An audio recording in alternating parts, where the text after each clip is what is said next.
தங்கைக்காக அவர் விரும்பிய பையனை கல்யாணம் முடிச்சு வச்ச காதல் திருமணத்தை முடித்து வைத்த அண்ணன் தங்கச்சி 2 பேரும் இந்த பக்கம் இருக்காங்க.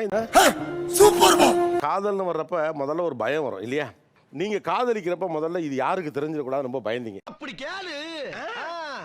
அம்மாக்கு தான் தெரியக்கூடாதுன்னு நினைச்சேன். ஆனா அண்ணனுக்கு தெரியணும். ஃபர்ஸ்டே அண்ணன் கிட்ட சொல்லிடலாம் அப்படின்னு நான் சொல்லிட்டே இருந்தேன். என்ன இவ்வளவு சொன்ன பாக்குறா நீ? நடக்காதா?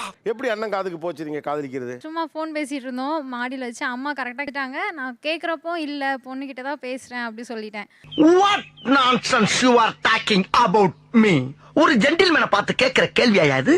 ஆனால் அண்ணா கிட்ட கொண்டு வரவும் அவன்கிட்ட இல்லை நான் லவ் பண்ணுற பையன்கிட்ட தான் பேசுகிறேன் அப்படி சொல்லிட்டேன். அண்ணன் ஃபர்ஸ்ட் ரியாக்ஷன் என்னவா இருந்துச்சு? ரொம்ப கோவமா என்கிட்ட நாளைக்கு வந்து உன் மேரேஜ்க்கு வந்து நிற்கக்கூடாது போய் சொல்லிட்டாரு அப்போ வந்து கல்யாணம். ஃபர்ஸ்ட் அதான் சொன்னாங்க. அப்புறம் என்ன? ஃபுல் வீடியோக்கு ஹேண்டிலுக்கு கீழே லிங்க் இருக்கு, அதை கிளிக் பண்ணி பாருங்க. அப்படியே சேனலை மறக்காம சப்ஸ்கிரைப் பண்ணிருங்க.